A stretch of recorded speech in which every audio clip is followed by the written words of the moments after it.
This week's is a more personal lesson.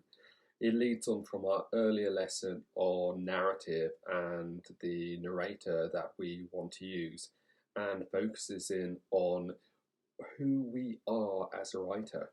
Now, we say that style is the kind of epitomization of what we are trying to do as a writer, like who we are, with the how we try to get ourselves, how we try to put ourselves across on the page.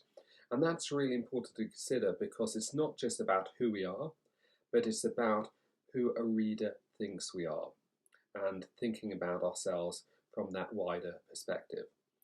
So I think of style in two forms. First, what your style is for you as a writer, what you believe your style is, and that's something you really need to consider when picking up that pen. And probably after your first chapter, what you would get an idea of how your writing is working. But secondly, you really need to think about how your style works as a reader, what a reader believes your style is. So one exercise I find really important, and this is my tip for the week. It's essentially taking your writing and looking at it objectively and completely impartially.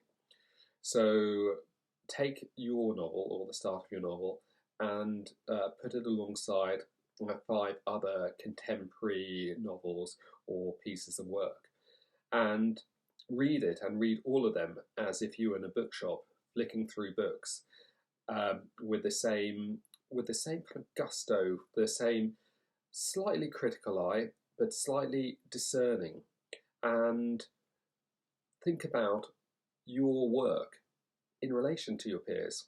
What jumps out about it? Would you choose yours to read compared to the others?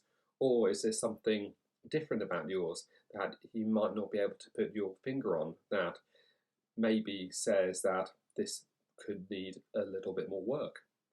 Now, I think this is the most illuminating exercise you can do as a writer, but it's also by far the most harrowing.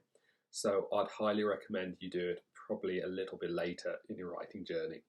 But for now, please consider the lesson and consider what it means to you as a writer.